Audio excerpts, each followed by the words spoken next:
మా పెద్ద పాప ఇప్పుడు బైబిల్ కాలేజీలో చదువుకుంటుంది పెద్దది. కానీ అది చిన్నప్పుడు నా బాగా గుర్తు. ఒక పలక తీసుకొచ్చి దాని మీద ఆ అనే అక్షరాన్ని రాసి దీన్ని దిద్దమ్మా అని అన్నాను.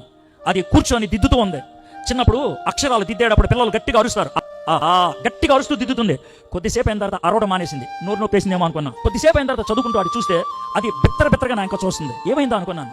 షారన్ ఏమైందమ్మా అన్న అంటే మాట్లాడలేదు. దాని ముఖం ఇంకొద్దిసేపట్లో ఏడ్చుద్ది అనే ముఖం పెట్టేస్తుంది. ఏమైందమ్మా అని అంటే అది ఇంకేడబోతున్నాయి ఇట్లా అని అన్నా రావట్లా. పలక గట్టిగా ఇలా పట్టుకుంది. నేను బలవంతంగా పలక దాని చేతిలోంచి తీసి చూసా. అది చేసిందల్లా ఒకటే జాతవనండి. రెండు అక్షరాలు రాసిచ్చాను కదా, దానికి దిద్దడానికి చేతకాక మొత్తం అంతా పలక పిచ్చి గీతలు గీసింది.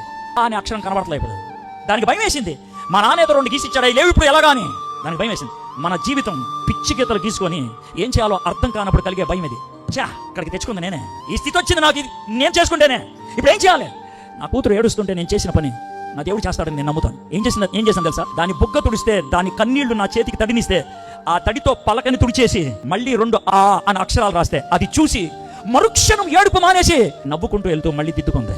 నా దేవుడు అదే పని చేస్తాడు. నీ హృదయం అనే పలక మీద నువ్వు తీసుకున్న నిర్ణయాలు పిచ్చి గీతలైపోయినామో, నువ్వు చేసినటువంటి పనులు పిచ్చి గీతలైపోయినామో, ఆయన ఏమంటాడు తెలుసా? ఆ పిచ్చి గీతలను తుడిచేసి ఐ లవ్ యూ అని యేసయ్య ప్రేమ పత్రిక రాసి నీ జీవితాన్ని మళ్ళీ మొదలు పెడతాడు. If you can come back. తిరిగి రాగలిగితే. నయోమి వచ్చింది, షీ కేమ్ బ్యాక్.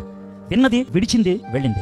నయోమిలాగా వాక్యం మీరు వింటే, నేను చెప్పా విన్నారులేదు నాకు తెలియదు, విన్నది నీ హృదయంలో పనిచేస్తే, నువ్వు ఉన్నటువంటి దుస్థితిని వదిలిపెట్టడానికి ఇష్టపడితే, ప్రభా నేను నీ దగ్గరికి వస్తాను, నువ్వు పుట్టిన ప్రదేశానికి వస్తాను, నేను మన ప్రేమ కథ మొదలు పెడతాం ప్రభా, let hour love story begin అని ప్రభు దగ్గరికి రావడానికి మీలో ఎవరు ఇష్టపడినా దేవుడు కాదనేవాడు కాదు. ఈ రాత్రి మిమ్మల్ని ఇక్కడ కూర్చోబెట్టి ఈ మాటలు వినిపించింది ఆయన నిర్ణయం. విన్నారు. మీ నిర్ణయం వినడమా, విడిచిపెట్టడమా, వెళ్ళడమా?